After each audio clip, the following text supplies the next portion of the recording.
Hi all welcome back to our session. Last பார்ட்டில் என்ன பார்த்துருந்தோம் அப்படின்னா கரண்ட் அஃபேர்ஸ் தான் பார்த்துருந்தோமா. ஸோ இந்த பாயிண்ட்டோட நம்ம விட்டுருந்தோம். ஸோ இப்போ என்ன பண்ணலாம் அப்படின்னா அடுத்து இருக்கக்கூடிய நியூஸை வந்து டிஸ்கஸ் பண்ணலாம். ஸோ அடுத்து என்ன அப்படின்னா பிரவாக், இந்த அப்ரிவியேஷன் வந்து ரொம்ப ரொம்ப இம்பார்ட்டண்ட். ஓகே, ஸோ இந்த அக்ரோனிம் ரொம்ப ரொம்ப இம்பார்ட்டண்ட். பிரவாக் அப்படின்னா it's a platform for regulatory application, validation and authorisation. ஓகேவா, இந்த ஸ்பெல்லிங்கையும் நம்ம நல்லா பார்த்துக்கணும். ஸோ இந்த பிரவாக் அப்படிங்கிறது என்ன அப்படின்னா it is a platform and it is a centralised one. இது மூலமாக என்ன செஞ்சுக்கலாம் அப்படின்னா நம்ம ஆர்பிஐ கிட்ட ஏதாவது அப்ரூவல்ஸ் வாங்கணும், இல்லை லைசன்ஸ் வாங்கணும், அத்தாரைசேஷன் வாங்கணும் அப்படி என்றால் அந்த இண்டிவிஜுவலாக இருந்தாலும் சரி, இல்லை அப்படின்னா it might be a organisation. சரிங்களா, அவங்க என்ன செஞ்சுக்கலாம்னா ஆன்லைன்லேயே என்ன பண்ணிக்கலாம் அப்படின்னா அப்ளை பண்ணிக்கலாம். இந்த அப்ளை பண்ணுறது மூலமாக அந்த இதுக்கான அப்டேட்ஸ் எல்லாத்தையுமே அவங்க ஆன்லைன்லேயே என்ன பண்ணிக்கலாம்னா வெரிஃபை பண்ணிக்கலாம். ஸோ வெயிட் பண்ணுற டைம் வந்து நமக்கு கம்மியாகும் அப்படிங்கிற மாதிரி சொல்லியிருக்காங்க. இந்த போர்ட்டல் மூலமாக என்ன செஞ்சுக்கிறாங்க அப்படின்னா 70 அப்ளிகேஷன் ஃபார்ம்ஸை வந்து என்ன செஞ்சுருக்கிறாங்க அப்படின்னா ரிலீஸ் பண்ணியிருக்கிறாங்க from various departments of the RBI. And this particular platform will allow the applicants to track the status of their applications and receive decisions in a timely manner. ஓகேவா, ஸோ டைம் கன்சம்ஷன் அண்ட் டிஜிட்டலைசேஷனுக்காக என்ன பண்ணியிருக்கிறாங்கன்னா RBI has introduced this particular web-based platform and it is a centralized one and monitored by the RBI. So Pravaah அப்படிங்கிறதுக்கான acronym என்ன அப்படின்னா it's a platform for regulatory application, validation and authorization. So அடுத்த appointment ஓரியன்டான ஒரு news என்ன அப்படின்னு சொல்லி பார்த்தோன்னா மேலே ஒரு அப்பாயின்மெண்ட் நியூஸ் பார்த்தோமா லாஸ்ட் பார்ட்டில். என்னது, எலெக்ஷன் கமிஷன் ஆஃப் பீகாரை வந்து என்ன பண்ணியிருந்தாங்க அப்படின்னா செலக்ட் பண்ணியிருந்தாங்க. இப்போ என்ன அப்படின்னா சுப்ரீம் கோர்ட் ஜட்ஜ் என்ன அப்படின்னா he is a justice Bhushan Ramkrishna Gavai. இவரை வந்து என்ன பண்ணியிருக்கிறாங்கன்னா நெக்ஸ்ட் சீஃப் ஜஸ்டிஸ் ஆஃப் இந்தியாவாக என்ன பண்ணியிருக்கிறாங்க சிஜேஐயா அப்பாயிண்ட் பண்ணியிருக்கிறாங்க. ஸோ ஜஸ்டிஸ் கவாய் வந்து பார்த்தோம் அப்படின்னா it's a 52nd chief justice of India. சரிங்களா, அப்போது சீஃப் ஜஸ்டிஸ் அப்படிங்கிற ஒரு நியூஸ் அப்பாயின்மெண்ட் நியூஸை வந்து பார்த்தாச்சு. அடுத்து பாருங்க, ட்ரினிடாட் அண்ட் டொபாக்கோவோட former prime minister that is Kamla Persad Bissessar, இவங்களை வந்து என்ன பண்ணியிருக்கிறாங்க அப்படின்னா நெக்ஸ்ட் எலெக்ஷனுக்குமே என்ன பண்ணியிருக்கிறாங்க அப்படின்னா elected as a prime minister of that particular region. ஓகேவா, ஷி ஹாஸ் பீன் ரீஎலெக்டட் அப்படின்னு சொல்லியிருக்கிறாங்க. ஸோ இது மூலமாக அவங்களோட பொலிட்டிக்கல் ஷிஃப்ட் எப்படி இருந்துச்சு, அது மட்டும் இல்லாமல் எந்த அளவுக்கு அவங்க வின் பண்ணாங்க அப்படிங்கிறத பற்றி பேசியிருக்காங்க. ஸோ இந்த பர்டிகுலர் ரீஜியனோட லீடர்ஷிப்பை வந்து என்ன பண்ணியிருக்கிறாங்க கெயின் பண்ணியிருக்கிறாங்க அப்படின்னு சொல்லியிருக்காங்க. ஓகேவா, so this is also appointment ஓரியன்டான ஒரு நியூஸ் தான். அடுத்து பாருங்க, ஒரு ரிப்போர்ட் ஓரியன்டான ஒரு நியூஸ். ஓகேவா, ஸோ எப்பயுமே ரிப்போர்ட் அண்ட் இண்டெக்ஸ் வந்து ரொம்ப ரொம்ப இம்பார்ட்டண்ட். யார் அதை பப்ளிஷ் பண்ணுறாங்க அப்படிங்கிறதும் ரொம்ப இம்பார்ட்டண்ட். வேர்ல்டு சோஷியல் ரிப்போர்ட் 2025 ரீசெண்டாக பப்ளிஷ் பண்ணாங்க, மே மந்த் தான். யார் அப்படின்னு சொல்லி பார்த்தோம்னா UN தேசா அப்படிங்கிற ஒரு இன்ஸ்டிடியூஷன். ஸோ என்னன்னா UN department of economic and social affairs. So இது யாரோட கொலாபரேஷன் பண்ணி அப்படின்னா UNU வைடர் அப்படிங்கிற ஒரு ஆர்கனைசேஷனோட கொலாபரேஷன் மூலமாக வேர்ல்டு சோஷியல் ரிப்போர்ட்டை வந்து என்ன செஞ்சுருக்கிறாங்க அப்படின்னா ரிலீஸ் பண்ணியிருக்கிறாங்க.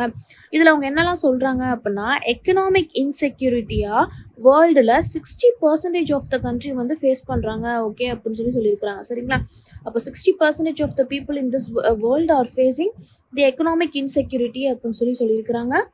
அடுத்து பார்த்தோம் அப்படின்னா 690+ மில்லியன் பீப்புள் வந்து என்ன பண்ணுறாங்கன்னா இன்னும் எக்ஸ்ட்ரீம் பாவர்ட்டியில் தான் வாழ்கிறாங்க. அடுத்து இன்கம் இன்இக்வாலிட்டி என்ன ஆகுதுன்னா 2/3 ஆஃப் தி ஆல் தி கண்ட்ரீஸில் வந்து இன்கம் இன்இக்வாலிட்டி இன்க்ரீஸ் ஆகிக்கிட்டு இருக்கு.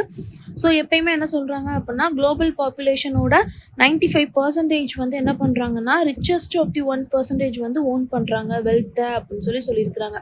ஸோ இந்த சர்வே யார் ரிலீஸ் பண்ணாங்க, அவங்க கொடுத்த கீ பாயிண்ட்ஸ் என்ன அப்படிங்கிறத மட்டும் நம்ம ஜஸ்ட் தெரிஞ்சுக்கிட்டா போதும்.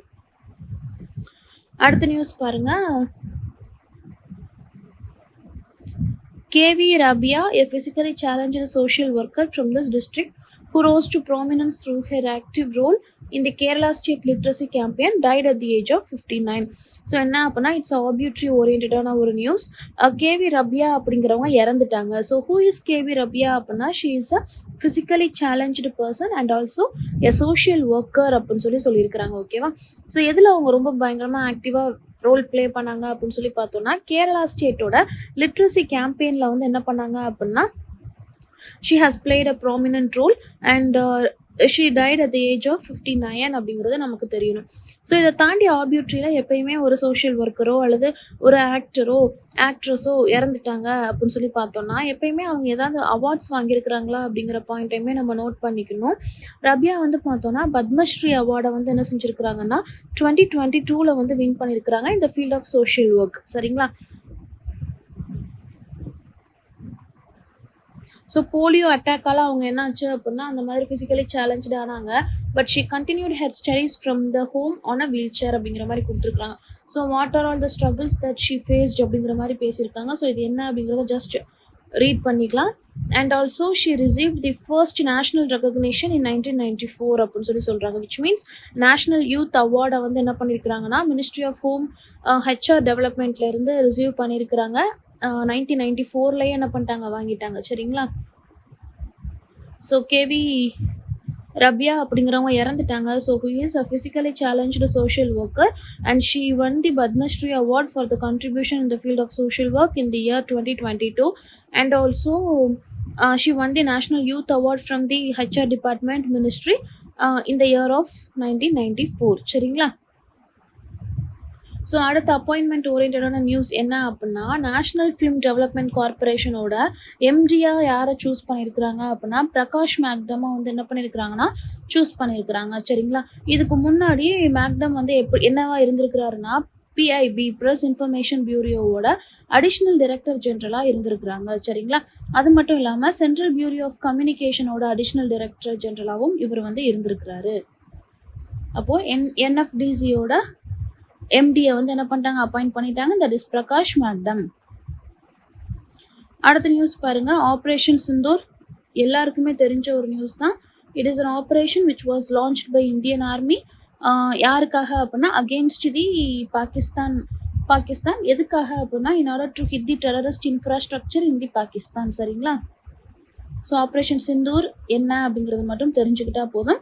இதில் ஆப்ரேஷன் சிந்தூரில் நம்ம யூஸ் பண்ண system defence system is S-400 defence system. It was adapted from Russia. சரிங்களா? இதை பற்றி தனி வீடியோவும் நம்ம என்ன பண்ணியிருக்கோம், அப்லோட் பண்ணியிருக்கோம். ஸோ அடுத்து பாருங்கள், த 12th global space exploration conference நடந்திருக்கு. எங்கே நடந்திருக்கு அப்படின்னு சொல்லி பார்த்தோன்னா டெல்லியில் 7th to 9th May வந்து என்ன பண்ணாங்கன்னா கண்டக்ட் பண்ணாங்க. இந்த கான்ஃபரன்ஸோட இந்த இயர் தீம் என்ன அப்படின்னா reaching new world space exploration designers அப்படிங்கிறதா இந்த இயரோட தீம். ஸோ டோட்டலாக பார்த்தோம்னா 1800 people வரைக்கும் அட்டென்ட் பண்ணியிருக்கிறாங்க ஃப்ரம் 36 countries. அதில் டெலிகேட்ஸ் இன்டர்நேஷ்னல் டெலிகேட்ஸ் மட்டுமே 233 people வந்து என்ன பண்ணியிருக்கிறாங்க, பார்ட்டிசிபேட் பண்ணியிருக்கிறாங்க. இது மூலமாக they have submitted the research of 1275 papers வரைக்கும் என்ன பண்ணியிருக்கிறாங்கன்னா சப்மிட் பண்ணியிருக்கிறாங்க. இதில் 64% வந்து யாரோடது அப்படின்னா இந்தியாவோட கான்ட்ரிபியூஷனோடது. So this shows that how we R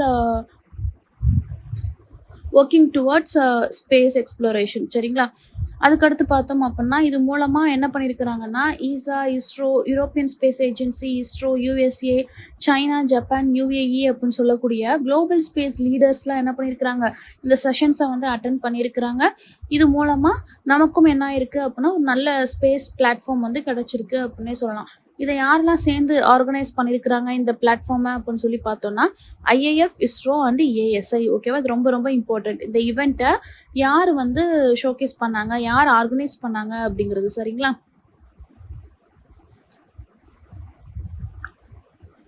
so அடுத்த நியூஸ் பார்த்தோம் அப்படின்னா இந்தியா வந்து என்ன பண்ணியிருக்கிறாங்கன்னா ஆங்கோலாவுக்கு லோன் வந்து ப்ரொவைட் பண்ணியிருக்கிறாங்க. எவ்வளோ அப்படின்னு சொல்லி பார்த்தோன்னா $200 million. சரிங்களா? Line of credit that is loan வந்து ப்ரொவைட் பண்ணியிருக்கிறாங்க. எதுக்காக அப்படின்னா ஆங்கோலாவோட ஆர்மி ஃபோர்ஸஸை வந்து என்ன பண்ணுறது, மாடர்னைஸ் பண்ணுறதுக்காக. சரிங்களா? ஸோ ஆர்மி ஃபோர்ஸஸை வந்து மாடர்னைஸ் பண்ணணும் அப்படின்னா they will use this amount to buy the defence equipment, transport vehicles, வேற என்னெல்லாம் அந்த யூஸ் பண்ணக்கூடிய பாம்ஸாக இருக்கலாம், அம்யூனிஷன். ஓகேவா? ஸோ இந்த மாதிரி வேறு அசட்ஸ் என்னெல்லாம் தேவைப்படுதோ அதெல்லாம் வாங்கிக்கிறதுக்காக இந்த ஃபண்டை வந்து என்ன பண்ணுறாங்க அப்படின்னா யூஸ் பண்ணிக்கிறாங்க.